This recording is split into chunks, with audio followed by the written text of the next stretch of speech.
कोटकपूरा गोलीकांड ते बहबल कला गोलीकांड इस दी तफ्तीश मुकम्मल हो चुकी है। 9 चलान अदालत दे विच पुट इंटू कोर्ट हो चुके ने। एक चलान देना रहिंदा है लेकिन तफ्तीश मुकम्मल हो गई है। छोटा छोटा कोई चीज़ रह गया है वो तो चलता रहेगा, लेकिन जो जिम्मेवारी मैनू दी गई सी मैं वो जिम्मेवारी पूरी कर दी। अदालत दे विच सारा कुछ मैं दे दिता हूँ। तो जो कुछ देना है वो तफ्तीश भी मुकम्मल हो गई है, वो छेती दे दिता जाऊगा। लेकिन तफ्तीश का जोड़ा मेन मतलब काम सीगा तफ्तीश का, वो तफ्तीश मुकम्मल हो गई। सर इस विच गल करिए तो हुण तक किन्ने गवाह इस देखो गवाहां की संख्या के बारे गल ना करो, गवाह काफ़ी सैकड़े गवाह ने जी, वो तो सारा कुछ मैटर ऑफ रिकॉर्ड है, चलान है। ਚਲਾਨ 'ਚ ਜ਼ਿਕਰ ਆਇਆ ਸੀ ਕਿ ਜਿਹੜੇ ਡਿਪਟੀ ਸੀਐਮ ਐਮਸੀਐਮ ਦੇ ਰੋਲ ਨੂੰ ਇਨਵੈਸਟੀਗੇਟ ਕੀਤਾ ਜਾ ਰਿਹਾ ਹੈਗਾ ਸਰ। ਹੁਣ ਤੱਕ ਦੀ ਪੜਤਾਲ 'ਚ ਸਰ ਕੋਈ ਉਹਨਾਂ ਦਾ ਰੋਲ देखो हुण तक जिन्ने भी चलान दिते गए ने, जी मैं स्पष्ट करना चाहुंदा हूँ, जिन्ने भी चलान दिते गए ने उन्हां चलानां नूं तुसीं पढ़ सकते हो। हरेक व्यक्ति का रोल जिन्हां दे बारे तुसीं पूछ रहे हो, मैं किसी का नाम नहीं लेना चाहुंदा हाँ क्योंकि मैं तफ्तीशी अफसर हाँ। सारिਆਂ ਦਾ रोल ਇਹਦੇ ਵਿੱਚ ਦਿੱਤਾ ਹੋਇਆ है। हरेक चलान ਤੁਸੀਂ ਮਾਈਨਿਊਟਲੀ पढ़ो। पहला चलान जो 27/5/2019 ਨੂੰ ਦਿੱਤਾ ਗਿਆ ਸੀ, ਉਸ ਤੋਂ ਬਾਅਦ ਜਿੰਨੇ ਵੀ ਚਲਾਨ ਦਿੱਤੇ ਗਏ ਨੇ ਹਰੇਕ ਦੇ ਵਿੱਚ ਤੁਸੀਂ ਰੋਲ ਦੇਖ ਸਕਦੇ ਹੋ। ਤੇ ਜੋ ਤੁਸੀਂ कह रहे हो, मतलब मैं यही कह रहा कि एक चलान देना रहता है, वो चलान किसी भी टाइम दिता जा सकता है। तफ्तीश का काम मुकम्मल हो गया। सर इन मामले से गुरमीत राम रहीम ਜਿਹੜੇ ਕਿ ਜੇਲ੍ਹ ਸਿਰਸਾ ਦੇ ਮੁਖੀ ਸੀ ਉਹਨਾਂ उस संबंध ਦੇ ਵਿੱਚ देखो एक होर SIT बनी हुई है, तो हमें पता है जो खट्टरा साहब कर रहे हैं तफ्तीश, वो ज़्यादा उस SIT ਦੇ ਨਾਲ मतलब ਉਹਦਾ ਤਾਲੁਕਾਤ है उस तफ्तीश ਦਾ, जो थोड़ा सा रोल साढ़े केस ਦੇ ਵਿੱਚ है। ਜਦੋਂ ਉਹ ਪੁੱਛਗਿੱਛ ਕਰਨਗੇ ਸਾਡੀ ਟੀਮ ਵੀ ਪੁੱਛਗਿੱਛ ਕਰ ਲੇਗੀ। ਸਰ ਕਈ ਉੱਚ ਅਧਿਕਾਰੀ ਨੇ ਜਿਨ੍ਹਾਂ ਨੂੰ ਨਾਮਜ਼ਦ ਕੀਤਾ ਗਿਆ ਸੀ ਪਰ ਹਾਲੇ ਤੱਕ ਉਹਨਾਂ ਤੋਂ ਪੁੱਛਗਿੱਛ ਨਹੀਂ ਹੋਈ, ਹਾਲਾਂਕਿ ਉਹ ਆਪਦੀਆਂ ਜਿਹੜੀਆਂ ਜਿਸ ਤਰ੍ਹਾਂ ਤੁਸੀਂ ਨਾਂ ਦੱਸੋ, ਜਿਸ ਤਰ੍ਹਾਂ ਸਮੇਤ ਸੈਣੀ ਦਾ ਹੀ ਨਾਮ ਲਈਏ ਕਿ ਜਦੋਂ ਚਲਾਨ ਪੇਸ਼ ਹੁੰਦਾ ਉਸ ਤੋਂ ਬਾਅਦ ਉਹ ਜ਼ਮਾਨਤ ਲਈ ਭੱਜਦੇ ਨੇ, ਉਸ ਤੋਂ ਪਹਿਲਾਂ ਉਹਨਾਂ ਨੂੰ ਕੋਈ ਕਾਰਵਾਈ ਉਹਨਾਂ ਦੇ ਨਾਲ ਪੁੱਛਗਿੱਛ ਪਹਿਲਾਂ ਹੀ ਹੋ ਗਈ ਸੀ। ਸੈਕੰਡਲੀ ਉਹਨਾਂ ਨੂੰ ਬਲੈਂਕਟ ਬੇਲ ਸੀਗਾ, ਉਹਨਾਂ ਦੇ ਕੋਲ ਬਲੈਂਕਟ ਬੇਲ ਸੀਗਾ ਔਰ ਉਹਨਾਂ ਨੂੰ ਬੁਲਾ ਕੇ ਤਲਬ ਕਰਕੇ ਚੰਡੀਗੜ੍ਹ ਦੇ ਵਿੱਚ ਪੁੱਛਗਿੱਛ ਹੋ ਗਈ ਸੀ। ਜੋ ਸਵਾਲ ਦਾ ਜਵਾਬ ਉਹਨਾਂ ਨੇ ਦੇਣਾ ਸੀ ਦੇ ਦਿੱਤਾ ਸੀ, ਜੋ ਸਵਾਲ ਦਾ ਜਵਾਬ ਨਹੀਂ ਦੇਣਾ ਸੀ ਅਸੀਂ ਕਿਸੇ ਨੂੰ ਕੰਪੈਲ ਤਾਂ ਨਹੀਂ ਕਰਦੇ ਕਿਉਂਕਿ ਬਲੈਂਕਟ ਬੇਲ ਸੀਗਾ ਪਹਿਲਾਂ ਤੋਂ ਹੀ। ਸਾਡੀ ਤਫਤੀਸ਼ ਦੇਖੋ 12 ਅਕਤੂਬਰ 2018 ਨੂੰ ਸ਼ੁਰੂ, ਮੈਂ ਸਭ ਤੋਂ ਪਹਿਲਾਂ 12 ਅਕਤੂਬਰ 2018 ਨੂੰ ਮੈਂ ਇੱਥੇ ਆਇਆ ਸੀ ਜੀ, ਕੋਟਕਪੂਰਾ ਦੇ ਵਿੱਚ ਤੇ ਇੱਥੇ ਆਇਆ ਸੀ। ਲੇਕਿਨ ਉਹਨਾਂ ਨੂੰ ਬਲੈਂਕਟ ਬੇਲ 11 ਅਕਤੂਬਰ ਨੂੰ ਮਿਲ ਗਿਆ ਸੀ। मैंने साड़ी SIT ने जो काम शुरू किया उस तो पहला ब्लैंकेट बेल मिलिया होया सी। वो सिर्फ ऐसे केस दे विच नहीं, उन्होंने खिलाफ कई केस ने, हर एक केस दे विच ब्लैंकेट बेल सीगा। मेरे हिसाब दे नाल तुहाडे प्रश्न का जवाब मिल गया। ठीक है जी। सर इस तो इलावा तुसीं गल कीती कि जिहड़ी हुण 2 SIT जिहड़ी है 2 मामलों की जांच कर रही है। देखो जो बेअदबी का मसला है, जो अदालती कार्रवाई सीगी उहदे विच तां असीं रल मिल के असीं सारे ਉਹਦੇ ਵਿੱਚ ਕਰਦੇ ਸੀ। ਹਾਈ ਕੋਰਟ ਸੁਪਰੀਮ ਕੋਰਟ ਦੇ ਵਿੱਚ ਜੋ ਕੇਸ ਚੱਲ ਰਹੇ ਸੀਗੇ, ਲੇਕਿਨ ਜੋ ਬੇਅਦਬੀ ਦੇ 3 ਕੇਸ ਸੀਗੇ, 3 ਕੇਸ ਜੋ CBI ਕੋਲੋਂ ਵਾਪਿਸ ਆਏ ਨੇ, ਉਹਨਾਂ ਦੀ ਤਫਤੀਸ਼ ਵਾਸਤੇ ਵੱਖਰੀ SIT ਬਣੀ हुई है, तो वो SIT काम करेगी। ठीक है 10-15% इकट्ठे ही है, क्योंकि मान लो गोली जो चली है, जो फायरिंग का केस है वो भी बेअदबी करके ही हुआ है ना, ਇਹਦਾ जेनेसिस जो है बेअदबी ही है। ये कोई आम 307 या 302 का केस नहीं है। वो की है बेअदबी हुई, प्रोटेस्ट होया, फायरिंग हुई, तो बेअदबी जड़ दे विच तो बेअदबी ही है ना। तो इस करके 10-15% तफ्तीश दे विच मतलब तुसी कहोगे कि वो की कहते हैं, मतलब वो मिलता जुलता है मैटर जड़ा है ना, मिलता जुलता है, ओवरलैपिंग है 10-20%।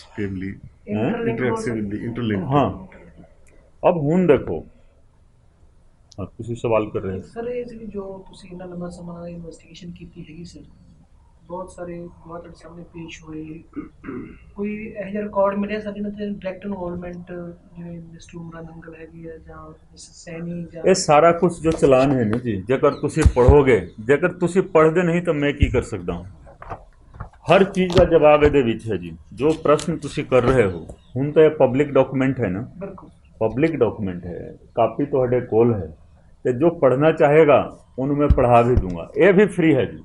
ਕੋਈ ਵੀ ਨਾਗਰਿਕ, ਉਹਨਾਂ ਨੂੰ ਅਧਿਕਾਰ ਹੈ ਕਿ ਜੇਕਰ ਕੋਈ ਜਾਣਨਾ ਚਾਹੁੰਦਾ ਹੈ ਕੋਈ ਚੀਜ਼ ਡਾਇਰੈਕਟ ਇਨਡਾਇਰੈਕਟ, ਉਹ ਸਾਡੇ ਕੋਲ ਆ ਕੇ ਦੇਖ ਸਕਦਾ ਹੈ। ਕਾਪੀ तो चलो मैं नहीं दे सकता हाँ, ठीक है, लेकिन वो आके देख जरूर सकता है। ये इन्नी ट्रांसपेरेंसी असी जरूर मतलब अपनी तफ्तीश दे विच रखी हुई है। ये मैं पहला तो भी कह रहे हैं कि जिस व्यक्ति नू कोई भी चीज़ देखना है वो साढ़े को आके देख सकता है। हर एक चीज़ है, फाइल दे उत्ते हर एक चीज़ है जी। ठीक है ਇੱਕ ਸਰ ਹੋਰ ਖਦਸ਼ਾ ਜ਼ਾਹਰ ਹੋਇਆ ਸੀ SIT ਵੱਲੋਂ ਕਿ ਟ੍ਰਾਇਲ ਦਾ ਜਿਹੜਾ ਲੰਮ ਕਰਿਆ ਹੈਗਾ ਅਜੇ ਤੱਕ ਚਾਰਜ ट्रायल व देखो असी जो कंपीटेंट अथॉरिटी है, सुनो, ਅਸੀਂ ਆਪਣੀ ਸਰਕਾਰ ਦੇ ਰਾਹੀਂ ਕੋਸ਼ਿਸ਼ ਕੀਤੀ ਹੋਈ ਹੈ ਕਿ ਛੇਤੀ ਤੋਂ ਛੇਤੀ। ਸਾਡਾ ਕੀ ਸੀਗਾ, ਇਹ ਇਨਸੀਡੈਂਟ ਹੈ 2015 ਅਕਤੂਬਰ ਦਾ ਜੀ, ਠੀਕ ਹੈ। ਸਾਨੂੰ ਜ਼ਿੰਮੇਵਾਰੀ ਮਿਲੀ ਅਕਤੂਬਰ 2018 ਦੇ ਵਿੱਚ, ਤੁਸੀਂ ਦੇਖ ਰਹੇ ਹੋ। ਉਦੋਂ ਹੀ ਸਟੇ ਵੀ ਹੋ ਗਿਆ ਨਾਲ ਦੇ ਨਾਲ। ਅਸੀਂ ਤਫਤੀਸ਼ ਸ਼ੁਰੂ ਕੀਤੀ, ਸਟੇ ਹੋ ਗਿਆ, ਫਿਰ ਸਟੇ ਵੈਕੇਟ ਹੋਇਆ, ਫਿਰ ਹੋਇਆ ਕਿ ਨਹੀਂ तफ्तीश चलेगी, गिरफ्तारी नहीं होगी। जिस दिन तुसी देखोगे 24 जनवरी ਨੂੰ पहला ऑर्डर आया 2019 ਤੇ 27 जनवरी ਨੂੰ पहली गिरफ्तारी हो गई। 2 दिन ਦੇ ਅੰਦਰ ਅੰਦਰ पहली गिरफ्तारी हो गई। ਬਹਬਲ ਕਲਾ ਕੇਸ ਦੇ ਵਿੱਚ फर्स्ट गिरफ्तारी। एक चीज़ यह भी मैं दसना चाहूँगा कि SIT इकट्ठे है, ये नहीं है कि हाँ कोट कपूरा केस बखरा, ये बखरा। मतलब बहबल कला केस ਦੇ ਵਿੱਚ भी जो गिरफ्तारी हुई सी वो साड़ी टीम ने की थी। वो सारी SIT इकट्ठी है। तो मतलब ਅਸੀਂ 2019 जनवरी ਦੇ ਵਿੱਚ पहली गिरफ्तारी की, दूसरी गिरफ्तारी फरवरी ਦੇ ਵਿੱਚ ਹੋਈ। हौली हौली चलान भी दिता गया, चलान तो बाद सप्लीमेंटरी चलान भी, फिर बहबल कला वाले केस ਦੇ ਵਿੱਚ भी इस तरीके ਦੇ ਨਾਲ ਹੋਇਆ। ਇਹ ਕੇਸ ਦੇਖੋ ਆਪਣੇ ਆਪ ਦੇ ਵਿੱਚ ਇੱਕ ਅਨੋਖਾ ਕੇਸ ਹੈ, ਇੱਕ ਯੂਨੀਕ ਨੇਚਰ ਦਾ ਕੇਸ ਹੈ। ਇਸ ਕਰਕੇ ਇਹ ਸਿਸਟਮੈਟਿਕ ਤਫਤੀਸ਼ ਇਸ ਕੇਸ ਦੀ ਚਲੀ ਹੈ। तो मैं ਤੁਹਾਨੂੰ ਜਾਣ ਕੇ ਖੁਸ਼ੀ ਹੋਗੀ ਕਿ ਹਰ ਚੀਜ਼ ਫਾਈਲ ਦੇ ਉੱਤੇ ਹੈ। मैं ਇਸ ਕਰਕੇ ਕੋਈ ਚੀਜ਼ ਉਜਾਗਰ ਨਹੀਂ ਕਰਨਾ ਚਾਹੁੰਦਾ ਹਾਂ, ਕਿਉਂਕਿ ਮੈਂ 2 ਸਾਲ ਤੱਕ ਕਿਸੇ ਦੇ ਨਾਲ ਗੱਲ ਹੀ ਨਹੀਂ ਕੀਤੀ, ਜਾਣਬੁੱਝ ਕੇ ਗੱਲ ਨਹੀਂ ਕੀਤੀ ਕਿ रनिंग कमेंट्री नहीं होनी चाहिए। ठीक, तफ्तीश की आज तफ्तीश तकरीबन 99% तफ्तीश कंक्लूड हो चुकी है, कंप्लीट हो चुकी है। ਹੁਣ ਤੁਸੀਂ ਜੋ ਮਰਜ਼ੀ ਪੁੱਛਣਾ ਚਾਹੋਗੇ ਮੈਂ ਤੁਹਾਨੂੰ ਦੱਸ ਸਕਦਾ ਹਾਂ, ਤੁਹਾਨੂੰ ਦਿਖਾ ਵੀ ਸਕਦਾ ਹਾਂ। ਸਰ ਬਹਿਬਲ ਕਲਾਂ ਗੋਲੀकांड 'ਚ ਜਿਹੜੇ 2 ਵਿਅਕਤੀ ਸ਼ਹੀਦ ਹੋਏ ਸੀ, ਉਹਨਾਂ ਦੇ ਪਰਿਵਾਰ ਵਾਲੇ ਵਾਰ-ਵਾਰ ਇਹੀ ਗੱਲ ਤੇ ਸਟ੍ਰੈਸ ਦੇ ਰਹੇ ਆ ਕਿ ਸਿੱਟ ਆਪਦਾ ਕੰਮ ਵਧੀਆ ਕਰ ਰਹੀ ਹੈ, ਪਰ ਜਨਰਲ ਟੌਰਨੀ ਵੱਲੋਂ ਜਿਹੜਾ ਉੱਥੇ ਕੇਸ ਦੀ ਪੈਰਵਾਈ ਚੰਗੀ ਤਰ੍ਹਾਂ ਨਹੀਂ ਕੀਤੀ ਜਾ ਰਹੀ। ਤੇ ਇਸ ਸੰਬੰਧੀ ਕੋਈ SIT ਕੋਈ ਮੇਰੀ ਗੱਲ ਸੁਣੋ, ਸਾਡੀ ਟੀਮ ਇੱਥੇ ਬੈਠੀ ਹੋਈ ਹੈ, ਲੀਗਲ ਟੀਮ ਵੀ ਬੈਠੀ ਹੋਈ ਹੈ, ਤਫਤੀਸ਼ੀ ਟੀਮ ਵੀ ਬੈਠੀ ਹੋਈ ਹੈ। ਤਫਤੀਸ਼ੀ ਅਫਸਰ ਵੀ ਮੇਰੇ ਨਾਲ ਦੇ ਨੇ, ਉਹ ਦੂਜੇ ਕਮਰੇ ਦੇ ਵਿੱਚ ਬੈਠੇ ਹੋਏ ਨੇ। ਉਹ ਤਫਤੀਸ਼ ਦਾ ਕੰਮ ਵੀ ਚੱਲ ਰਿਹਾ ਹੈ।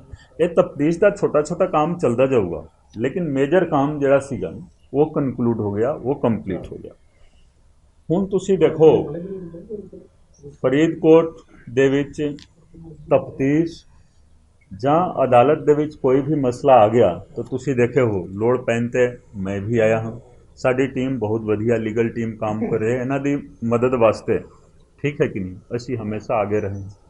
ਸਾਡਾ ਕੰਮ ਕੀ ਹੈ ਕਿ ਜੋ ਤਫਤੀਸ਼ ਦੇ ਵਿੱਚ ਆਇਆ ਹੈ, ਜੇਕਰ ਅਦਾਲਤ ਦੇ ਵਿੱਚ ਕੋਈ ਕਿੰਤੂ ਪਰੰਤੂ ਜਾਂ ਕੋਈ ਵੀ ਪਟੀਸ਼ਨ ਆ ਗਿਆ, ਤੁਸੀਂ ਦੇਖੋ ਚਲਾਨ ਹੋਇਆ 27/5 ਨੂੰ ਅਸੀਂ ਚਲਾਨ ਦਿੱਤਾ, ਉਹਦੇ ਉੱਤੇ ਕਈ ਪਟੀਸ਼ਨ ਐਪਲੀਕੇਸ਼ਨ ਇਹਨਾਂ ਨੇ ਪਾਇਆ ਕਿ ਇੱਕ ਬੰਦੇ ਦਾ ਹੀ ਸਾਈਨ ਹੈ ਜੀ।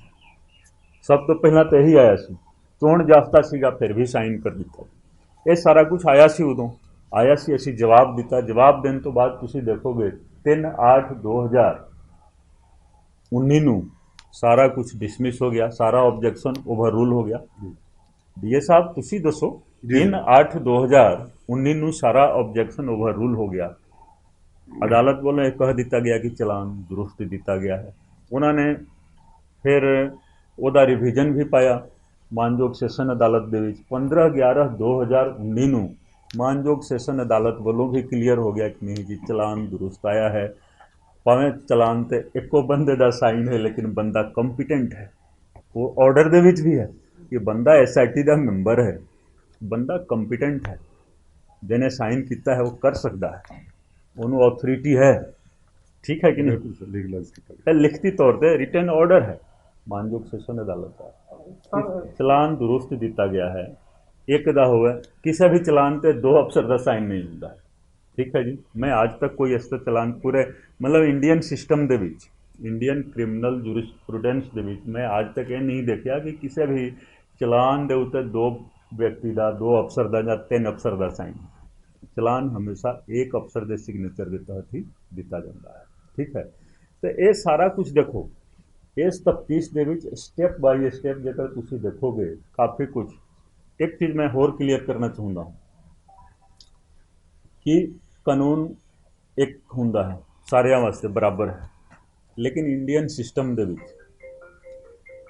ਜੋ ਸਟੇਟਸ ਐਕਿਊਜ਼ਡ ਦਾ ਹੁੰਦਾ ਹੈ ਨਾ, ਦੋਸ਼ੀ ਦਾ, ਉਸ ਹਿਸਾਬ ਦੇ ਨਾਲ ਕਾਨੂੰਨ ਚੱਲਦਾ ਹੈ। ਇੰਪਲੀਮੈਂਟੇਸ਼ਨ ਉਹਦਾ ਐਕਿਊਜ਼ਡ ਦੇ ਸਟੇਟਸ ਦੇ ਹਿਸਾਬ ਦੇ ਨਾਲ ਹੁੰਦਾ ਹੈ। ਕਿਉਂ? ਅੱਜ ਸਾਡੀ ਟੀਮ ਨੇ ਚੰਗਾ ਕੰਮ ਕੀਤਾ, ਸਹਿਯੋਗ ਸਾਨੂੰ ਮਿਲ ਗਿਆ, ਪਰਮਾਤਮਾ ਦਾ ਵੀ ਸਹਿਯੋਗ ਰਿਹਾ। ਨਹੀਂ ਤਾਂ ਪੂਰੀ ਕੋਸ਼ਿਸ਼ ਕੀਤੀ ਗਈ ਸੀ ਕਿ ਇਹ ਤਫਤੀਸ਼ ਕਨਕਲੂਡ ਨਾ ਹੋਵੇ। ਮੈਂ ਜੇਕਰ ਅੱਜ ਤੁਹਾਡੇ ਸਾਹਮਣੇ ਬੋਲ ਰਿਹਾ ਹਾਂ, ਇਹ ਵੀ ਇੱਕ ਆਸ਼ਚर्य ਦੀ ਗੱਲ ਹੈ, ਇੱਕ ਸਰਪ੍ਰਾਈਜ਼ ਹੈ। ਮੇਰੇ ਤੇ ਜੋ ਤਸ਼ੱਦਦ ਹੋਏ ਉਹ ਮੈਂ ਬਾਅਦ ਦੇ ਵਿੱਚ ਬੋਲਾਂਗਾ, ਅੱਜ ਨਹੀਂ ਮੈਂ ਬੋਲਣਾ ਚਾਹੁੰਦਾ ਹਾਂ। ਲੇਕਿਨ ਕਿਉਂਕਿ ਮੈਂ ਜੇਕਰ ਜਿਉਂਦਾ ਹਾਂ ਅੱਜ ਦੀ ਤਾਰੀਖ ਦੇ ਵਿੱਚ, ਇਹ ਵੀ ਪਰਮਾਤਮਾ ਨੂੰ ਪਤਾ ਹੈ ਕਿ ਕਿਸ ਤਰੀਕੇ ਦੇ ਨਾਲ ਮੈਂ ਜਿਉਂਦਾ। ਲੇਕਿਨ ਮੇਰਾ ਇੱਕੋ ਮਕਸਦ ਸੀਗਾ ਕਿ ਜੋ ਜ਼ਿੰਮੇਵਾਰੀ ਮੈਨੂੰ ਦਿੱਤੀ ਗਈ ਹੈ, दूध का दूध पानी का पानी मैं फर्स्ट डे तो कह रहा हाँ। ਤੁਸੀਂ दूध का दूध पानी का पानी देख सकते हो। जो ये लिखिया होया है मैं गारंटी दे सकता हाँ कि ये तथ्यों के आधार पर है। कोई भी जेकर चाहे तो क्लैरिफिकेशन मेरे को ले सकता है। किसी चीज़ के कोई किंतु परंतु नहीं कर सकता है। जो चीज़ तुम पूछना चाह रहे हो आज उस चीज़ का मैं जवाब नहीं देना चाह रहा, लेकिन तफ्तीश मुकम्मल हो गई है, यह मैं जरूर कहूँगा। सारा कुछ फाइल दे उत्ते आ चुके हैं। एक चलान देना बाकी है, ये भी मैं तुहानू कह रहा। जी ये ना पूछो ना, वो कल तुसी मैनू पूछ सकते हो, कल पूछ सकते हो। एक चलान बाकी रह गया है। देखो कारण भी ये है। तुसी जेकर पेज नंबर 40 ते जाओगे ना, 40 तो बाद पहले चलान दा तुसी पेज नंबर 40 तो बाद जेकर जाओगे, पेज नंबर 41, 42, 43, 44, 45, 46, 47 पढ़ के देखो सारा कुछ। मेरे मुंह क्यों बुलवाना चाह रहे हो? ये सारा कुछ कारण भी, वजह किसी का गोली चलवाउन का वजह किसी का, वो सारा कुछ ये आ गया है। बेअदबी कराउन का भी वजह किसी का, वो भी चलान दे रही मानयोग अदालत दे दिता है। दोनों मामलों में कितने हम तक मुलाजम थे, कितने प्राइवेट लोगों के इन्वॉल्व थे, कितने क्लास देखो चलान तो ਹੁਣ तक देखोगे बहबल कला केस ਦੇ ਵਿੱਚ 7 ਵਿਅਕਤੀਆਂ ਦਾ ਚਲਾਨ ਹੋਇਆ ਹੈ, ਜਿਹਦੇ ਵਿੱਚ 2 ਪ੍ਰਾਈਵੇਟ ਲੋਕ ਨੇ, ਪੰਕਜ ਬੰਸਲ ਤੇ ਇੱਕ ਸੁਹੇਲ ਬਰਾੜ। ਬਾਕੀ ਪੁਲਿਸ ਦੇ ਮੁਲਾਜ਼ਮ ਨੇ, ਸਾਬਕਾ ਉਸ ਸਮੇਂ ਦੇ ਡੀਜੀਪੀ ਤੇ ਮੇਨ ਜੋ ਅਫਸਰ ਸੀਗੇ ਇੱਥੇ ਜਿਨ੍ਹਾਂ ਨੇ ਆ ਕੇ ਸਾਰਾ ਕੁਝ ਕਰਾਇਆ ਸੀ, ਉਹਨਾਂ ਦੇ ਉੱਤੇ ਵੀ ਉਹਨਾਂ ਦਾ ਦੋਵੇਂ ਦਾ ਐਸੇ ਹੀ ਚਰਨਜੀਤ ਸਿੰਘ ਦਾ ਬਹਬਲ ਕਲਾਂ ਦੇ ਵਿੱਚ ਵੀ कोटकपूरा ਦੇ ਵਿੱਚ, क्योंकि टीम तो एक ही टीम ਸੀਗੀ ਨਾ, सेम टीम ਸੀਗੀ जिन्हों ने इधर फायरिंग की सी तो उधर। सर आपकी इन्वेस्टिगेशन में अब तक कितने लोगों को गिरफ्तारी हो? देखो जो साड़ी तफ्तीश है 7 व्यक्तियों का चलान दोवें केसां दे विच हो गया है। जो गिरफ्तारी हुई सी तुसीं देखोगे कि तकरीबन सारियां दी जमानत हो गई है। ठीक है। जो प्रश्न तुहाडा सीगा उस प्रश्न का जवाब मैं दोबारा देना चाहता हूँ। एक प्रश्न सीगा, ठीक है असी अपनी ड्यूटी कर रहे हैं, मान लो असी चलान दिता, जमानत किसी ने लगाई, मैं ABCD किसी का नाम नहीं लेना चाहता हूँ, क्योंकि हर दोषी ने कितने जमानत लगाई, अगाऊ जमानत हो या रेगूलर जमानत हो, तकरीबन तुसी देखोगे सारियां दा रिजैक्ट होया ਤੱਥਾਂ ਦੇ ਆਧਾਰ ਤੇ ਹੋਇਆ, ਕਿਉਂਕਿ ਐਸੇ ਅਦਾਲਤ ਦੇ ਵਿੱਚ ਸਾਰਾ ਚੀਜ਼ ਹੈ ਨਹੀਂ, ਜੋ ਤਫਤੀਸ਼ ਕੀਤੀ ਗਈ ਹੈ, ਤਫਤੀਸ਼ ਕਰਨ ਤੋਂ ਬਾਅਦ ਜੋ ਡਾਕੂਮੈਂਟਸ ਹੈ, ਜੋ ਐਵੀਡੈਂਸ ਹੈ, ਕਿੱਥੇ ਹੈ? ਮਾਨਯੋਗ ਅਦਾਲਤ ਦੇ ਵਿੱਚ ਦੇ ਦਿੱਤਾ ਗਿਆ ਹੈ। ਤੇ ਤੁਸੀਂ ਦੇਖੋਗੇ ਕਿ ਤਕਰੀਬਨ ਸਾਰੇ ਬੇਲ ਰਿਜੈਕਟ ਹੋਏ ਨੇ। ਕਿਉਂ? ਉਹ ਤੱਥਾਂ ਦੇ ਆਧਾਰ ਤੇ ਹੋਏ ਨੇ। ਕੁਛ ਨਾ ਕੁਛ ਹੈ ਤਾਂ ਹੀ ਨਾ, ਕੁਛ ਨਾ ਕੁਛ ਫਾਈਲ ਦੇ ਉੱਤੇ ਹੈ ਤਾਂ ਹੀ ਬੇਲ ਰਿਜੈਕਟ ਹੋਏ ਨੇ। ਜੋ ਤੁਸੀਂ ਉਸ ਪਰਿਵਾਰ ਦੀ ਗੱਲ ਕਰ ਰਹੇ ਹੋ, ਪਰਿਵਾਰ ਜੋ ਬਲੇਮ ਕਰਦਾ ਹੈ, ਮੈਂ ਅੱਜ ਦੀ ਤਾਰੀਖ ਦੇ ਵਿੱਚ ਕੁਛ ਨਹੀਂ ਕਹਿਣਾ ਚਾਹੁੰਦਾ ਹਾਂ, ਲੇਕਿਨ ਕੱਲ ਜ਼ਰੂਰ ਤੁਹਾਨੂੰ ਦੱਸ ਦੂੰਗਾ। ਮੈਂ ਵੀ ਉਹ ਪ੍ਰੋਬਲਮ ਫੇਸ ਕਰ ਰਹੀ ਹਾਂ ਕਿ ਮੈਨੂੰ ਮਤਲਬ ਜਿਸ ਕਿਸਮ ਦੀ ਸਪੋਰਟ ਦੀ ਲੋੜ ਹੈ, ਉਹ ਸਪੋਰਟ ਮੈਨੂੰ ਵੀ ਨਹੀਂ ਮਿਲ ਰਹੀ।